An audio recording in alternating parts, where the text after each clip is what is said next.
Ini adalah rahasia tengah malam. Beranikah kau mendengarnya?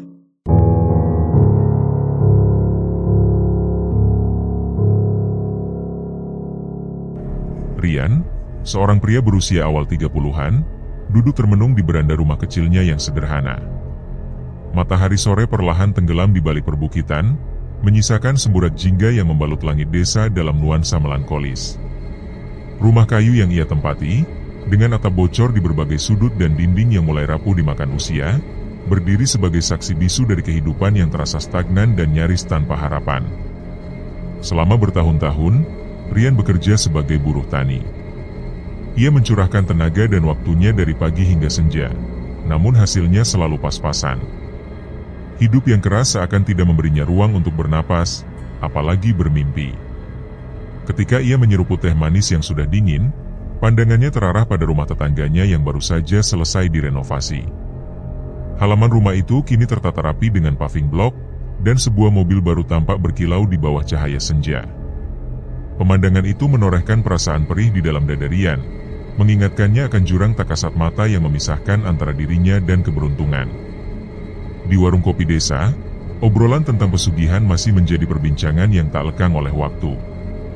Sebagian orang menganggapnya sekadar mitos pengantar tidur, dongeng menyeramkan yang diwariskan turun-temurun untuk menakuti anak-anak. Namun, tidak sedikit pula yang meyakini keberadaannya sebagai kenyataan yang misterius dan tak tersentuh. Nama Roro Kembang Sore, sosok jin perempuan yang konon mampu memberi kekayaan melimpah dalam waktu singkat, kerap disebut dalam bisik-bisik tak berani. Tak ada yang secara terang-terangan mengaku pernah memanggil makhluk tersebut. Kalaupun ada, kabar mengenai mereka biasanya hanya berupa cerita samar tentang orang-orang yang tiba-tiba menghilang atau mendadak kaya secara mencurigakan. Di tengah keluhan Rian tentang hidup yang tak berubah, seseorang di warung malam itu menyarankan dengan nada setengah bercanda agar ia mencari Roro Kembang Sore. Meskipun terdengar ringan, ucapan itu menghantam kesadarannya, menancap dan perlahan membentuk rasa penasaran yang tak bisa ditepis begitu saja. Malam itu, ketika desa telah terlelap dalam keheningan, Rian masih terjaga. Ia tidak bisa memejamkan mata. Kata-kata yang ia dengar di warung terus bergema di telinganya. Pandangannya menerobos gelapnya malam, tertuju ke arah bukit yang berdiri jauh di ujung desa. Bukit itu sering disebut-sebut dalam cerita rakyat sebagai tempat tinggal para makhluk halus, dan Rian tahu, di sanalah banyak kisah mistis berakar. Hari demi hari, rasa penasaran dalam dirinya semakin membuncah. Diam-diam ia mulai menggali lebih banyak informasi tentang sosok Roro Kembang Sore. Ia bertanya pada para tetua desa dengan hati-hati, menyembunyikan niatnya di balik rasa ingin tahu yang pura-pura polos. Dari berbagai cerita yang ia dengar, ada yang menggambarkan Roro Kembang Sore sebagai sosok wanita cantik yang mendiami sebuah gua di dalam hutan, sementara yang lain menyebutnya bisa dipanggil pada tengah malam di persimpangan jalan dengan membawa kembang 7 rupa dan kemenyan. Namun, satu hal yang selalu sama dalam tiap cerita adalah peringatan yang terselip di akhir kisah.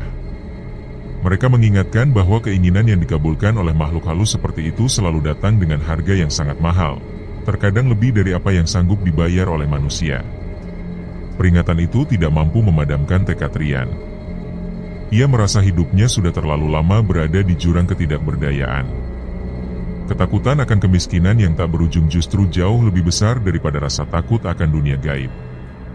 Pencariannya akhirnya membawanya pada seorang dukun tua yang tinggal di ujung desa, dikenal oleh warga sebagai Mbah Suro, seseorang yang dipercaya mampu menjembatani dua dunia, yang kasat mata dan yang tidak. Rumah Mbah Suro tampak tua dan nyaris runtuh, dikelilingi suasana menyeramkan yang diperkuat oleh pohon beringin besar di belakangnya.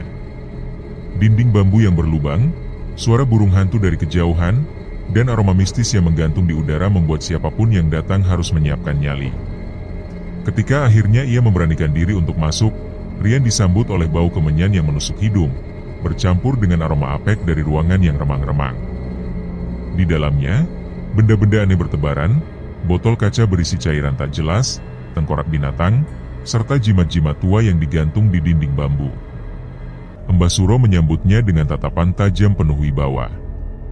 Tatapan itu seolah mampu menelanjangi isi hati siapapun yang berani masuk. Setelah mendengar maksud kedatangan Rian, sang dukun tampak merenung sejenak. Ia memejamkan mata, seperti berbicara dengan sesuatu yang tak kasat mata, sebelum akhirnya memberikan jawaban yang mengubah arah hidup Rian. Jalan yang hendak ditempuh oleh Rian bukanlah jalan biasa. Kekayaan memang mungkin bisa ia raih, tetapi tidak datang tanpa syarat. Makhluk yang akan membantunya bukan hanya menuntut harta sebagai imbalan, melainkan sesuatu yang jauh lebih dalam dan gelap, jiwa. Meski tubuhnya mulai diliputi rasa takut, Rian menyatakan kesiapannya. Keputusannya telah bulat. Baginya, mempertahankan hidup yang sama seperti sekarang adalah pilihan yang lebih menyakitkan daripada menghadapi kegelapan yang tidak pasti. Maka Mbah Suro pun menyerahkan instruksi ritual. Pada malam bulan purnama, Rian harus pergi ke tengah hutan, membawa kembang 7 rupa, kemenyan, dan sesajen khusus yang telah disiapkan. Di tempat yang dianggap keramat itu, ia harus menyalakan kemenyan, mengucapkan mantra tertentu, dan menunggu kemunculan Roro Kembang Sore. Satu pesan terakhir yang disampaikan adalah agar ia tidak memandang mata sang makhluk terlalu lama, serta mendengarkan dengan cermat setiap tawaran yang diajukan. Sedikit saja kesalahan, hidupnya bisa berubah menjadi lebih buruk daripada sebelumnya. Dengan tekad yang dibalut oleh ketakutan, Rian menerima semua petunjuk itu. Dalam pikirannya, jalan ini penuh risiko, namun diam di tempat tanpa perubahan jauh lebih menakutkan. Malam bulan purnama akhirnya tiba. Langit terbentang jernih, menyajikan cahaya bulan yang begitu terang, seakan hendak membongkar segala rahasia yang tersembunyi di balik gelapnya hutan. Rian melangkah perlahan menyusuri jalan setapak menuju ke dalam, ditemani suara gemerisik dedaunan yang ditiup angin malam. Suara itu terdengar bagai bisikan halus dari sesuatu yang tak terlihat, membuatnya beberapa kali menoleh dengan gelisah ke belakang. Jantungnya berdetak lebih cepat, seiring langkah yang membawanya semakin dalam ke jantung hutan. Suara binatang malam bersahutan dari kejauhan, menciptakan simfoni sunyi yang mencekam. Udara semakin lembab dan dingin, seolah menyimpan napas entitas-entitas gaib di setiap helai kabut yang menggantung. Akhirnya, ia sampai di sebuah lapangan kecil, tersembunyi di tengah rimba yang lebat.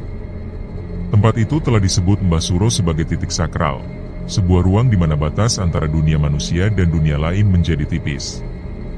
Di tengah lapangan, berdiri sebuah batu besar yang konon adalah altar bagi penampakan Roro Kembang Sore. Kabut tipis menyelimuti tempat itu, membuat setiap gerakan terasa lambat dan berat. Rian dengan tangan gemetar mengeluarkan sesajen dan kemenyan dari dalam tasnya. Ia menyalakan api kecil dan menghirup aroma khas yang langsung membubung ke udara, bercampur dengan embusan angin malam. Dengan suara lirih, ia mulai melafalkan mantra yang telah dihafalnya dari Mbah Suro. "Hei, Roro Kembang Sore, dengarlah panggilanku. Aku, Rian, datang mencarimu.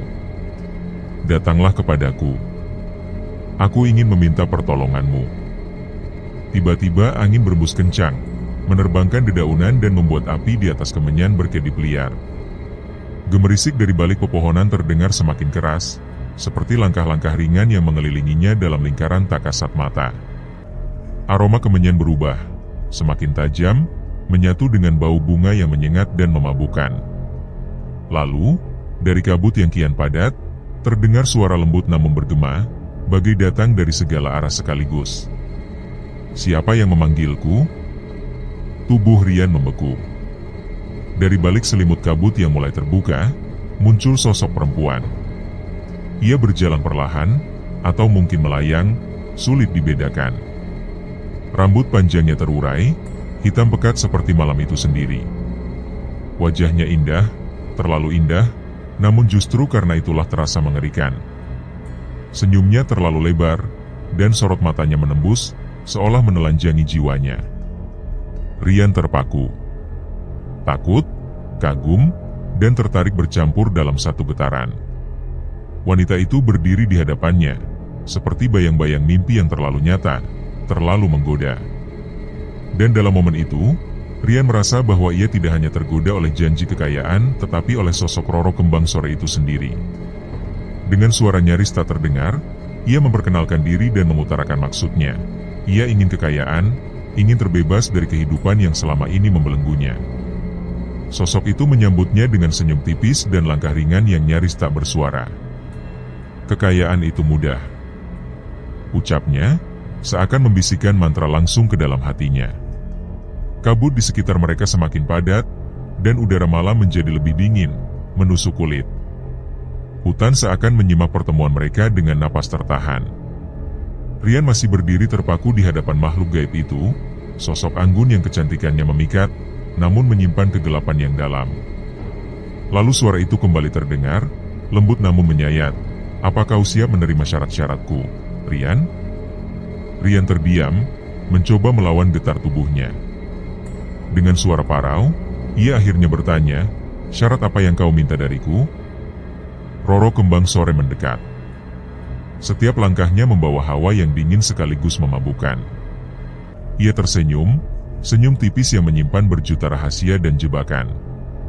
Suaranya kembali terdengar, manis namun mengancam. "Jika kau ingin kekayaan dan kehidupan yang kau dambakan, ada 3 syarat yang harus kau penuhi," ujarnya. Rian mengangguk perlahan, seolah telah tenggelam dalam sihir yang tak kasat mata. "Syarat pertama, kau tidak boleh menikah atau menjalin hubungan dengan wanita lain. Hatimu adalah milikku. Jika kau melanggar, aku akan datang dan mengambil sesuatu yang lebih berharga dari nyawamu." Sebuah ancaman yang nyata dan kelam, namun ada bagian dalam diri Rian yang justru merasa dimiliki dan itu memuaskannya, entah mengapa. "Syarat kedua, kau harus memanggilku setiap bulan purnama.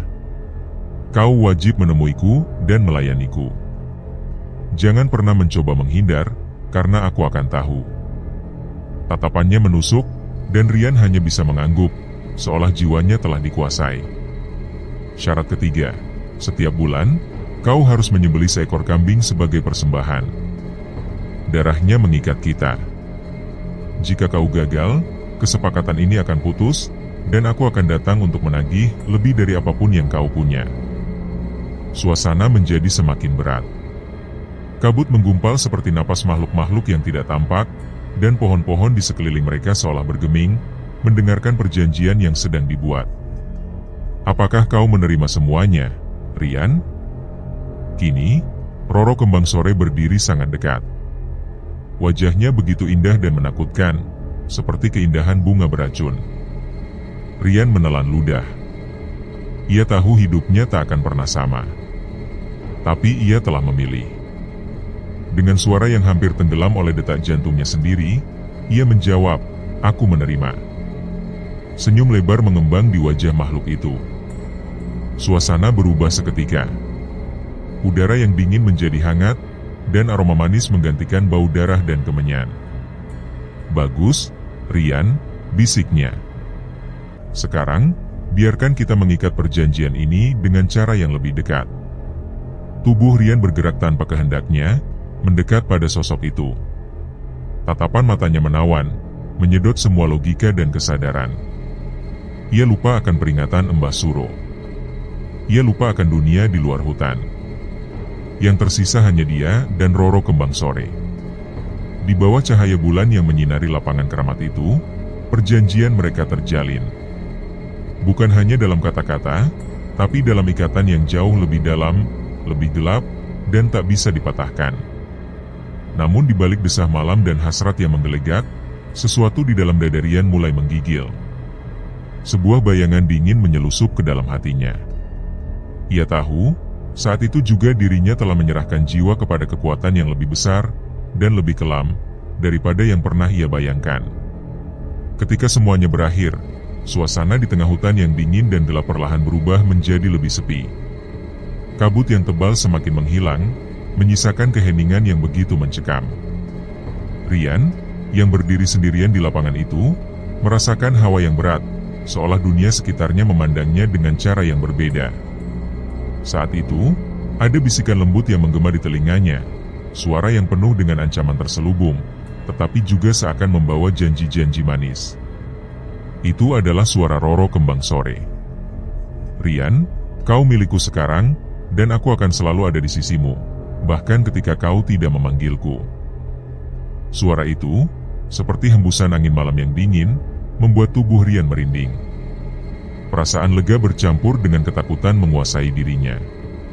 Ia tahu bahwa hidupnya telah berubah, tetapi apakah perubahan itu adalah berkah atau kutukan? hanya waktu yang bisa memberikan jawabannya. Dengan langkah berat, Rian kembali pulang ke rumahnya, membawa beban baru yang kini menghantui pikirannya. Di kejauhan, suara anjing melolong panjang, seolah menandakan bahwa sesuatu yang kelam telah terjadi di dunia ini, sesuatu yang tak bisa diabaikan. Setelah ritual pesugihan yang mengubah hidupnya itu, Rian mendapati dirinya menjadi kaya raya. Bisnis kecil yang ia kelola berkembang pesat, memberikan keuntungan berlimpah. Tanpa disangka, ia mulai membeli tanah, rumah mewah, dan kendaraan berharga tinggi. Kehidupannya yang sebelumnya sederhana kini berubah 180 derajat. Ia menjadi sosok yang dihormati, seseorang yang mampu memenuhi segala keinginan orang-orang di sekitarnya. Semuanya tampak sempurna. Namun, di balik kemewahan itu, ada sesuatu yang mengganggu. Setiap kali Rian melangkah keluar dari rumahnya yang megah, pandangan penuh kekaguman dari orang-orang sekitar selalu mengikutinya. Rian merasa bangga akan apa yang telah dicapainya. Setiap kendaraan mewah yang ia kendarai dan setiap rumah besar yang ia miliki, semuanya menjadi simbol keberhasilannya. Dunia kini terasa seperti berada di telapak tangannya. Tetapi, di dalam hatinya, ada perasaan yang semakin tak terelakkan. Ada sesuatu yang aneh, sesuatu yang terus membayangi keberhasilan dan kebahagiaannya. Di luar tampaknya semuanya berjalan mulus. Bisnis semakin berkembang, ia semakin dihormati, dan setiap keinginan yang ia miliki tampak selalu terkabulkan. Rian merasa bahwa hidupnya telah mencapai titik puncaknya, ia tidak pernah merasa takut atau ragu lagi. Kekayaan dan kekuasaan yang ia raih menjadi prioritas utama dalam hidupnya, dan pengorbanan-pengorbanan yang ia lakukan untuk mencapai itu semua tak lagi terasa berarti. Ia sudah terbiasa dengan rutinitas aneh dan gelap yang kini menjadi bagian dari hidupnya.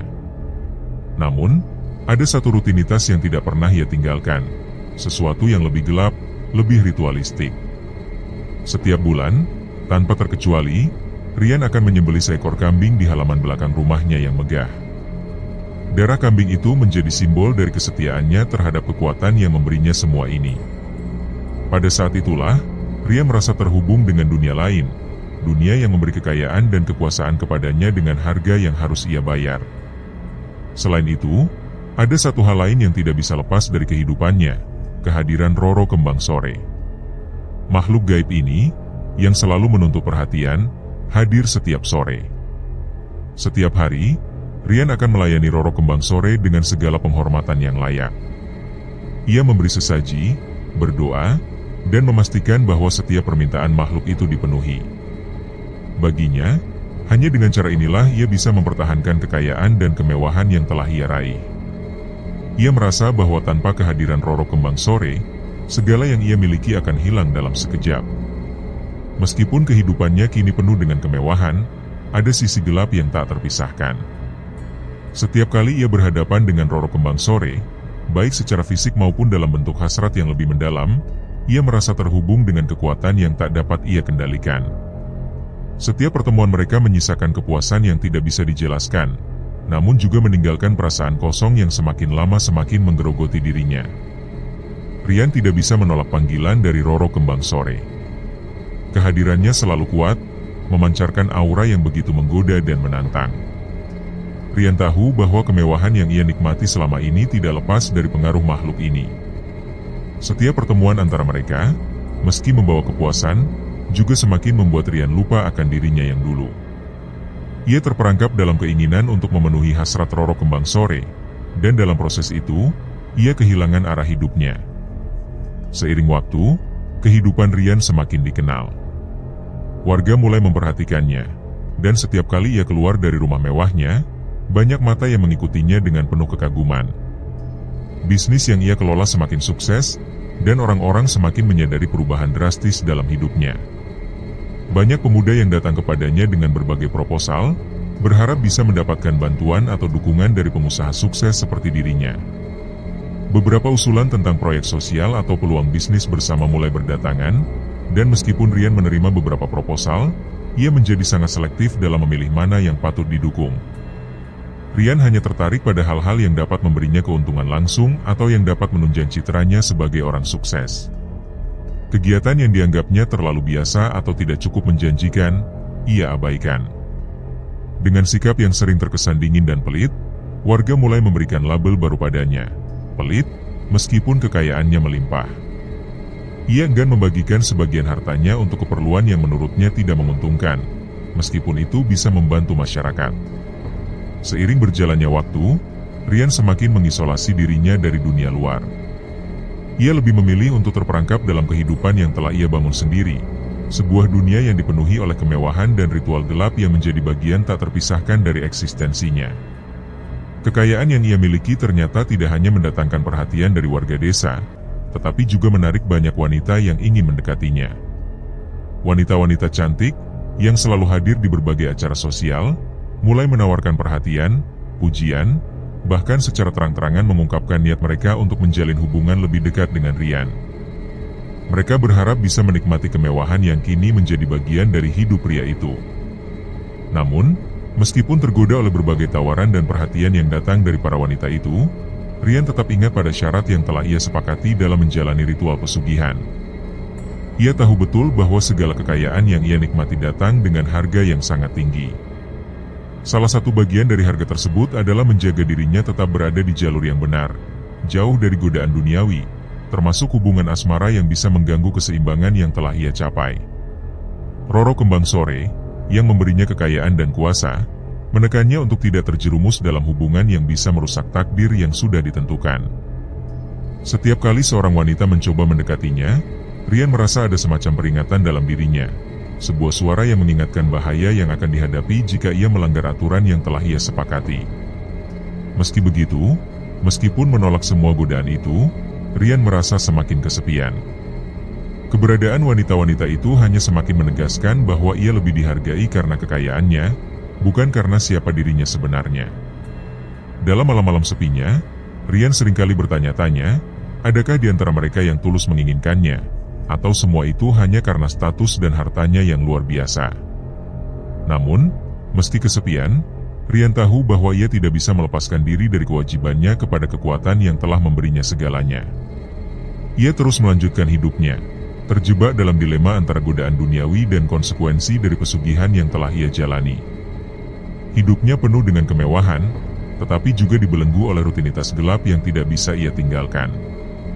Di tengah segala godaan dan kemewahan, muncul seorang wanita yang diam-diam menarik perhatian Rian, Wuri. Wuri adalah gadis sederhana yang tinggal di desa yang sama dengan Rian. Kehadirannya terasa seperti angin segar di tengah hidup Rian yang penuh dengan rutinitas gelap dan godaan. Wuri bukanlah wanita yang berpenampilan mencolok atau berasal dari keluarga kaya raya seperti mereka yang biasa mendekati Rian. Namun, ada sesuatu yang sangat menarik dalam diri Wuri, kesederhanaannya yang sulit untuk ditolak. Kecantikan Wuri tidak terletak pada riasan atau pakaian mahal, melainkan pada tatapan matanya yang penuh kedamaian dan senyum tulus yang selalu menghiasi wajahnya. Wuri memiliki cara berbicara yang lembut, namun penuh keyakinan. Rian pertama kali melihatnya di pasar desa, di mana Wuri sedang berbincang dengan para pedagang, tertawa riang tanpa beban. Ada kehangatan dalam dirinya yang membuat Rian merasa tersentuh, sesuatu yang tidak pernah ia temui di dunia kemewahan yang selama ini ia huni. Meskipun tidak pernah berinteraksi langsung, Rian sering mengamati Wuri dari kejauhan. Bahkan ketika ia sibuk dengan urusan bisnisnya, bayangan wajah Wuri seringkali menghantui pikirannya. Rian merasa ada daya tarik yang kuat pada diri gadis itu. Setiap kali mereka bertemu secara tidak sengaja, hatinya berdebar, dan perasaan yang tak bisa ia jelaskan semakin dalam. Ia merasa ada sesuatu yang berbeda tentang Wuri, sesuatu yang membuatnya ingin lebih dekat meskipun ia tahu ada garis batas yang tidak bisa ia lewati. Wuri hidup dengan cara yang sederhana dan tanpa pamrih, jauh dari dunia kemewahan yang telah menjadi dunianya. Rian terjebak dalam dilema.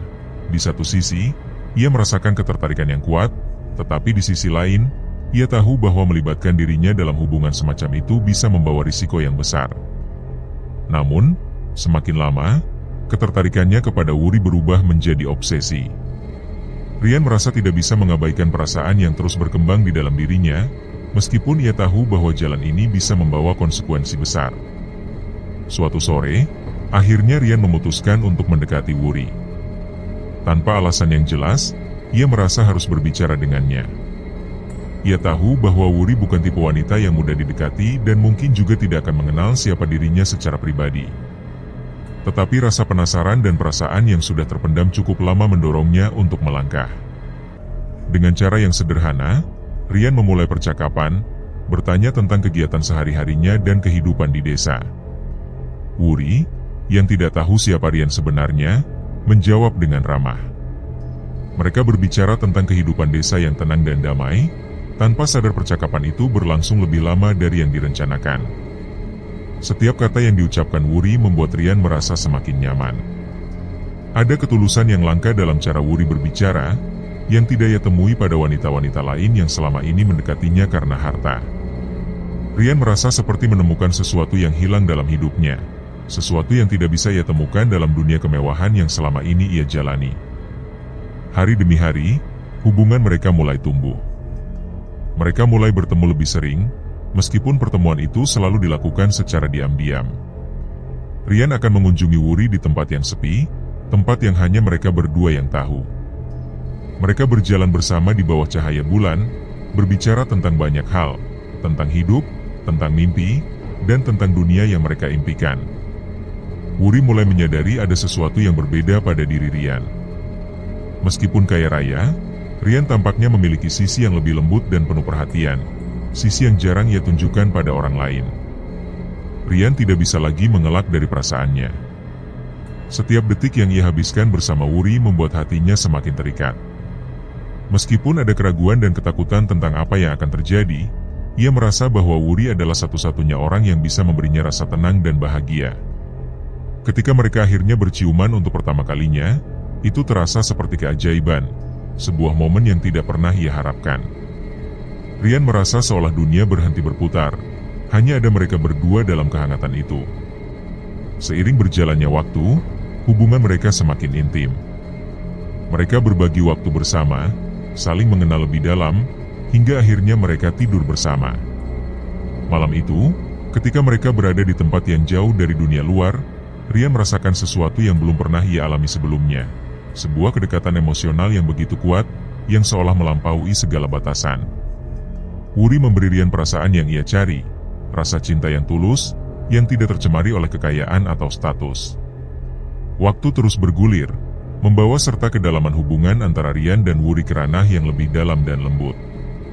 Setiap detik yang mereka habiskan bersama seolah membentuk dunia tersendiri, sebuah dunia yang terasa jauh dari hiruk-pikuk kemewahan dan bayang kelam yang telah lama menyelimuti kehidupan Rian. Cinta yang tumbuh di antara mereka berkembang dengan tulus dan alami, meskipun tetap saja tidak mampu benar-benar menghapus bayang-bayang perjanjian pesugihan yang masih membelenggu langkah Rian. Namun, hari itu datang seperti badai yang tak terduga. Wuri, dengan wajah bersinar penuh harapan dan senyum bahagia, membawa kabar yang mengguncang hati Rian. Ia sedang mengandung. Kabar itu datang laksana kilat di tengah malam pekat. Sebuah cahaya harapan yang menyilaukan, namun sekaligus memicu kecemasan yang dalam, menelisik setiap sudut hati Rian. Wuri tampak begitu tulus saat mengabarkan kehamilan itu, dan di balik sorot matanya yang lembut, terselip harapan besar untuk membangun masa depan bersama. Rian pun tidak bisa memungkiri bahwa ada rasa bahagia yang menyeruak dari dalam dirinya. Namun bersamaan dengan itu, muncul pula ketegangan yang sulit ia redam. Ia menyadari bahwa berita ini bukan sekadar kabar gembira, melainkan titik balik besar yang dapat mengguncang seluruh fondasi kehidupannya. Di balik wajah bahagia Wuri, Rian menyembunyikan pergolakan batin yang hebat. Perjanjian yang dulu ia buat bersama Roro Kembang Sore sangatlah tegas. Ia tidak diperbolehkan membentuk ikatan cinta yang mendalam, apalagi sampai memiliki keturunan. Ia telah melanggar batas itu sejak membiarkan perasaannya tumbuh terhadap Wuri. Dan kini, dengan kehamilan yang datang begitu tiba-tiba, segalanya menjadi semakin rumit. Wuri tidak mengetahui gelapnya masa lalu Rian. Yang ia tahu hanyalah bahwa cinta mereka tumbuh dari ketulusan, dan bahwa Rian pernah berjanji akan selalu bersamanya. Bagi Wuri, membangun keluarga bersama adalah langkah alami dari perjalanan cinta mereka. Ia memimpikan sebuah kehidupan yang tenang dan penuh kasih, tanpa mengetahui beban berat yang kini menghimpit dada Rian. Dalam benaknya, Rian berusaha menguatkan tekad. Ia ingin memberikan segalanya untuk Wuri dan anak mereka. Ia ingin menebus semua yang telah ia lakukan dan memulai hidup yang baru. Namun jauh di dalam hati, ia sadar bahwa keputusan ini adalah pelanggaran berat terhadap perjanjian yang pernah ia sepakati. Meninggalkan dunia pesugihan tidak semudah membalikkan telapak tangan, terlebih jika janji itu telah ditandai dengan darah dan bayangan dunia gaib yang kelam.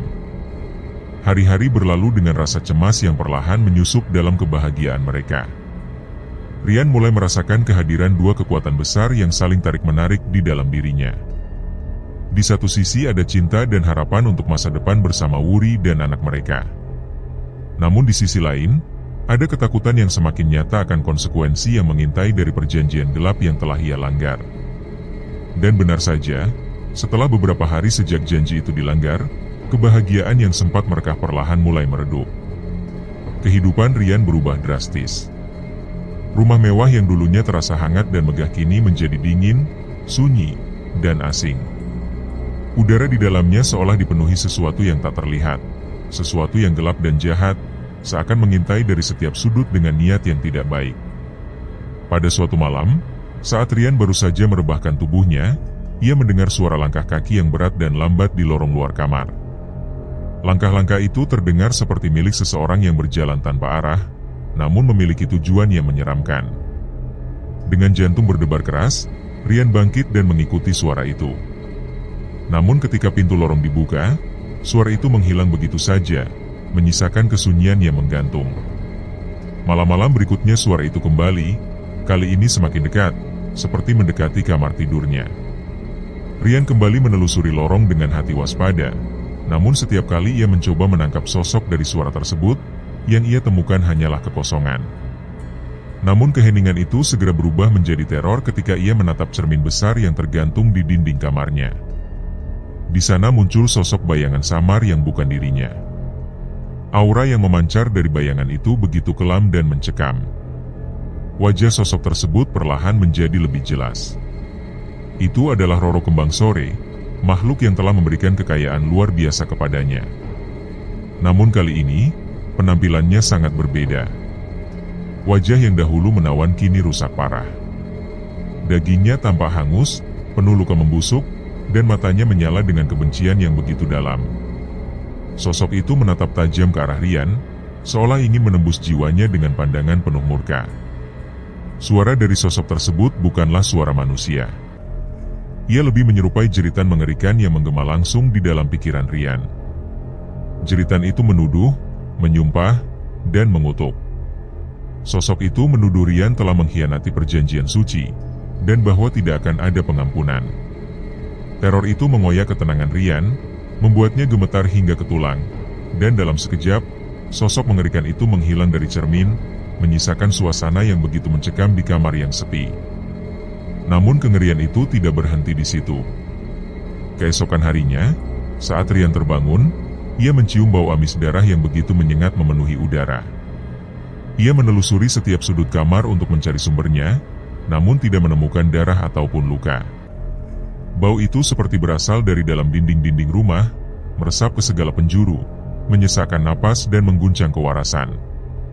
Ketika ia berdiri di ambang pintu, matanya menangkap pemandangan yang membekukan darah.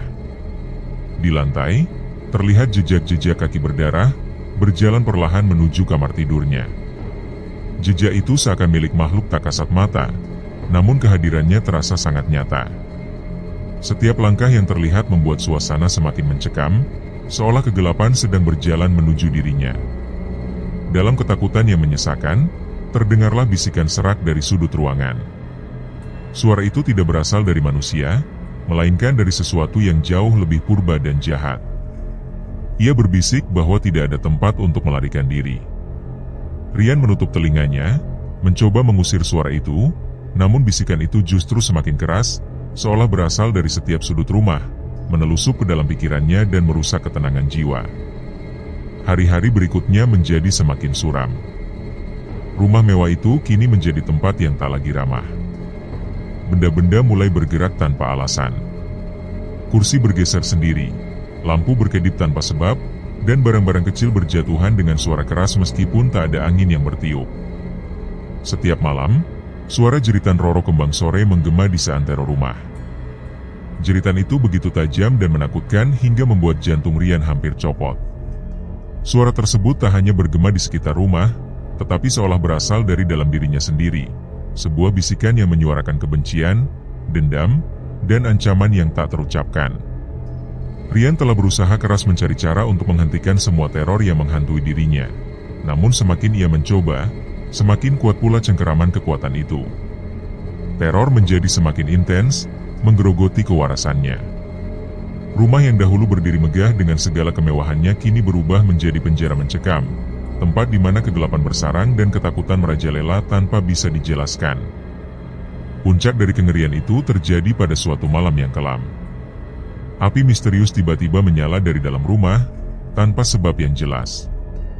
Api itu seolah lahir dari dalam dinding dan lantai, membakar seisi rumah dengan cepat dan ganas. Anehnya, api tersebut tidak bisa dipadamkan. Setiap kali Rian mencoba memadamkannya, api itu justru semakin besar dan membabi buta. Di tengah kobaran api yang terus membesar, suara jeritan mengerikan kembali terdengar, kini lebih keras dan mengguncang. Dinding rumah bergetar hebat saat suara itu menyuarakan sebuah peringatan yang terdengar seperti kutukan. Rian merasa dunianya runtuh, terperangkap dalam rumah yang kini berubah menjadi medan pertempuran antara dirinya dan kekuatan gaib yang tak bisa ia pahami. Setiap ruangan dipenuhi udara berat, seolah tercekik oleh energi jahat yang melingkupi segalanya. Api terus merajalela, benda-benda bergerak sendiri, dan suara jeritan menggema di setiap sudut rumah. Dalam hati terdalamnya, Rian menyadari bahwa ia tidak bisa melarikan diri. Pembalasan itu sudah ditetapkan, dan ini adalah akhirnya. Dalam kepanikan, Rian berdiri di halaman rumahnya yang tengah terbakar. Rumah megah itu perlahan-lahan berubah menjadi puing dan abu, menyisakan kehancuran yang menyayat hati. Pikirannya kalut, dipenuhi ketakutan, penyesalan, dan rasa bersalah yang begitu dalam. Namun di balik semua itu, masih tersisa seberkas harapan kecil, keinginan untuk memohon ampunan. Dengan langkah terburu dan tubuh gemetar, Rian berlari menembus malam yang gelap, menuju pohon besar di pinggir desa. Tempat itu dulunya menjadi saksi bisu saat ia pertama kali melakukan ritual pesugihan bersama Roro Kembang Sore. Setiap langkah menuju tempat tersebut terasa berat, seperti menyeret dirinya sendiri ke dalam pelukan kegelapan yang tak bisa ia hindari. Setibanya di sana, Rian menjatuhkan tubuhnya ke tanah, meremas tanah dingin dengan tangan penuh keputusasaan. Ia mengutarakan segala penyesalan yang selama ini menghantui dirinya, berharap bahwa permohonannya akan didengar. Ia menawarkan seluruh kekayaannya, bahkan hidupnya, hanya agar bisa kembali hidup bersama Wuri dan anaknya. Namun harapan itu pupus seketika. Dari balik kegelapan, sosok Roro Kembang Sore muncul. Penampilannya jauh lebih mengerikan dari sebelumnya. Wajahnya penuh luka yang membusuk, darah mengalir dari tubuhnya dan menyebarkan aroma busuk yang menyengat. Sosok itu bukan lagi bayangan samar, melainkan entitas nyata yang memancarkan kebencian yang mencekam. Roro Kembang Sore mengangkat tangannya yang terkulai, lalu suara mengerikan menggema di udara malam yang sunyi. Suara itu menyuarakan penolakan mutlak terhadap permohonan Rian. Ia dianggap sebagai pengkhianat, pelanggar perjanjian yang tidak layak mendapatkan pengampunan. Tidak ada yang bisa menyelamatkan dirinya saat ini. Ketakutan yang mendalam merayapi tubuh Rian. Ia terjatuh, merangkak dengan tubuh gemetar, berusaha mendekat dan memohon belas kasih. Namun jawaban yang ia terima hanyalah tawa penuh hinaan dan amarah. Penyesalannya tidak berarti apa-apa bagi entitas itu. Ia telah melanggar hukum gaib yang tidak bisa dibatalkan, dan kini saatnya untuk membayar semua kesalahannya. Sementara api terus melahap rumah yang kini hanya menjadi abu dan puing-puing, teror belum juga berakhir. Dalam kegelapan malam yang mencekam, sosok Roro Kembang Sore mendekat. Wajahnya semakin mengerikan, penuh kebusukan dan amarah yang membara. Dengan gerakan cepat, ia menyeret tubuh Rian ke dalam kobaran api yang menyala hebat. Tubuh Rian terhempas ke dalam kobaran tersebut, menjerit dan meronta, namun kekuatan gaib itu terlalu kuat. Api itu seolah hidup, mengelilingi tubuhnya dengan panas yang mencekik dan menyakitkan. Setiap inci kulitnya terasa meleleh, setiap tetes darah seakan menguap dalam nyala api yang tak kunjung padam. Dalam kepanikan yang luar biasa, Rian masih mencoba bertahan, berusaha melepaskan diri dari nasib yang menantinya. Namun semua telah terlambat. Roro Kembang Sore tidak lagi memberikan ampunan. Sosok itu semakin mendekat, wajahnya berubah menjadi kengerian yang tak terlukiskan. Ia menyeret Rian lebih dalam ke pusat api, membawa tubuh yang terbakar itu ke dalam dunianya, dunia gelap yang tidak akan pernah bisa ditinggalkan. Dengan satu tarikan terakhir, Rian lenyap dalam kobaran api yang melahap segala yang pernah ia miliki. Rumah mewah yang dulu berdiri sebagai simbol kesuksesan kini hanya menyisakan puing-puing, menjadi monumen kehancuran akibat pilihan salah yang pernah ia ambil. Jeritan terakhir Rian pun terhenti, bersamaan dengan lenyapnya tubuhnya yang telah menjadi abu. Roro Kembang Sore, dengan tawa yang membekukan darah, menghilang ke dalam kegelapan, membawa Rian ke alamnya untuk selamanya. Dunia yang ditinggalkan oleh Rian kini hanya menyisakan reruntuhan dan kehancuran, warisan dari perjanjian terlarang yang tidak bisa ditebus. Kebakaran rumah Rian menjadi bahan perbincangan utama di desa, bukan hanya karena besarnya api yang melahap habis bangunan megah itu, melainkan juga karena desas-desus yang menyebar begitu cepat, seperti api yang menjilat dinding kayu. Banyak warga mulai mencurigai bahwa kekayaan yang selama ini dimiliki Rian bukanlah hasil kerja keras sebagaimana yang selama ini ia tunjukkan di depan halayak, melainkan buah dari sesuatu yang jauh lebih kelam. Bisik-bisik tetangga semakin menggema di setiap sudut desa, menyebutkan kemungkinan bahwa Rian telah melakukan perjanjian gelap dengan kekuatan gaib demi menumpuk kekayaannya. Sementara itu, sebagian lainnya percaya bahwa kebakaran yang menghanguskan rumah besar itu bukan kebetulan semata, melainkan bentuk dari kutukan yang tak bisa dihindari. Di tengah riuhnya kabar tersebut, Wuri yang masih tinggal di desa merasa jiwanya semakin terperangkap dalam rasa bersalah yang dalam. Ia tidak bisa menepis perasaan bahwa akhir tragis yang menimpa Rian mungkin berkaitan erat dengan hubungannya yang telah kandas bersama pria itu. Namun, yang lebih menakutkan dari sekadar rasa bersalah adalah kenyataan bahwa ia tengah mengandung anak Rian, anak yang oleh beberapa orang tua di desa diyakini akan membawa kutukan, buah dari pesugihan yang diduga dilakukan sang ayah. Hidup Wuri perlahan berubah menjadi mimpi buruk. Setiap hari pikirannya dipenuhi oleh kecemasan yang menyelimuti hati dan pikirannya. Ia sering terbangun di tengah malam, tubuhnya dipenuhi keringat dingin, sementara suara-suara aneh bergema di sekeliling rumah, seolah ada sesuatu yang tak terlihat sedang memperhatikannya, mengawasi setiap geraknya, menunggu saat yang tepat untuk menagih harga yang lebih tinggi. Ketika malam semakin larut dan keheningan menyelimuti desa, Wuri kerap mendengar langkah kaki yang mendekat ke arah rumah. Langkah itu terdengar jelas, seolah seseorang tengah berjalan di depan rumahnya. Namun, ketika ia membuka pintu, tak ada siapapun di luar. Yang ada hanyalah hawa dingin yang tiba-tiba menjalari kulitnya, menyisakan ketakutan yang sulit dijelaskan. Suatu malam yang sunyi, ketika Wuri sedang duduk di ruang tamu rumah orang tuanya, sosok bayangan muncul begitu saja di hadapannya. Bayangan itu tampak kabur dan tidak memiliki bentuk yang jelas, hanya siluet gelap yang bergerak cepat tanpa suara. Jantung Wuri berdegup kencang, matanya terbelalak penuh ketakutan. Ia merasa seolah sosok itu datang untuk mengawasinya, menuntut sesuatu darinya. Dalam hati, ia tahu bahwa kutukan itu kini telah mengikuti kemanapun ia pergi. Anak yang sedang dikandungnya bukan hanya kenangan dari cinta yang pernah ada, melainkan juga simbol dari sebuah kesalahan besar yang mungkin harus ditebus dengan darah. Kenangan akan nasihat orang-orang tua dulu kembali memenuhi benaknya, peringatan untuk tidak terlibat dengan pria yang bermain-main dengan kekuatan gaib. Dulu, Wuri mengabaikan semua itu. Kini, ia merasa bahwa langkah yang sudah diambilnya telah membawanya pada jalan tanpa pilihan. Takdir seolah telah dikunci, dan setiap langkah yang ia ambil terasa semakin membawanya ke dalam kegelapan yang tak memiliki jalan pulang.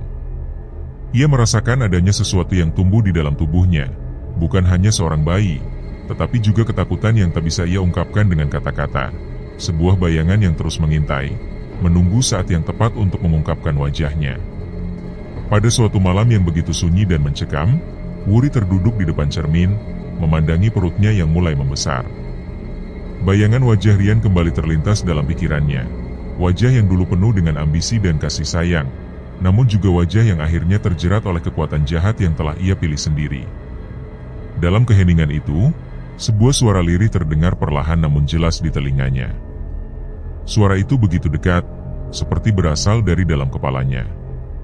Kata-kata yang menggemakan kenyataan pahit, bahwa ia tidak akan bisa lari dari takdir, bahwa anak yang sedang ia kandung bukan sekadar bayi, tetapi sebuah kutukan yang telah diwariskan oleh ayahnya. Wuri menutup matanya, berusaha mengusir suara itu dari pikirannya. Namun, suara tersebut terus berulang, semakin nyata dan menusuk batinnya. Ketakutan semakin membuncah, membuatnya tak bisa bernapas dengan tenang. Anak yang seharusnya membawa kebahagiaan kini berubah menjadi simbol dari kesalahan besar yang tak bisa dibatalkan. Dalam malam-malamnya yang gelap, Wuri terbangun dari tidur dengan mimpi buruk yang sama, bayangan gelap yang mengejarnya dan suara-suara misterius yang bergema di sekeliling kamar. Ia tidak pernah bisa tidur dengan tenang. Di luar jendela, langkah-langkah tak kasat mata terus terdengar, seolah ada sesuatu yang mengelilingi rumahnya, menunggu untuk menyeretnya ke dalam kegelapan yang sama seperti yang telah menelan Rian. Desa yang dulu terasa hangat dan penuh dengan kedamaian, kini berubah menjadi tempat yang dingin dan penuh dengan ketakutan. Wuri ingin lari, ingin meloloskan diri dari takdir kelam yang mengejarnya. Namun semakin hari, kehamilannya semakin menyulitkannya untuk pergi. Pandangan orang-orang desa pun berubah. Mereka yang tahu tentang pesugihan yang konon dilakukan oleh Rian mulai melihat Wuri sebagai bagian dari kutukan itu. Bisik-bisik kembali beredar, kali ini mengenai anak yang dikandungnya. Beberapa percaya bahwa bayi itu akan membawa malapetaka yang lebih besar lagi, menjadi pemicu kehancuran yang tak dapat dihentikan. Di tengah rasa takut yang terus menghimpit, Wuri mendengar bisikan kecil di dalam hatinya, pertanyaan yang tak kunjung mendapat jawaban. Apa yang harus ia lakukan untuk menghentikan semuanya? Apakah masih ada jalan untuk memutus kutukan sebelum semuanya terlambat? Namun, jawaban selalu tenggelam dalam keheningan malam yang menyiksa. Wuri hanya bisa berharap, menggantungkan harapan pada secercah cahaya yang mungkin masih ada. Ia berharap akan ada jalan keluar dari kegelapan yang kini telah membelenggu hidupnya, dan berharap bahwa anak yang dikandungnya tidak akan menjadi alat pembalasan dari dunia lain yang tak pernah ia pahami sepenuhnya.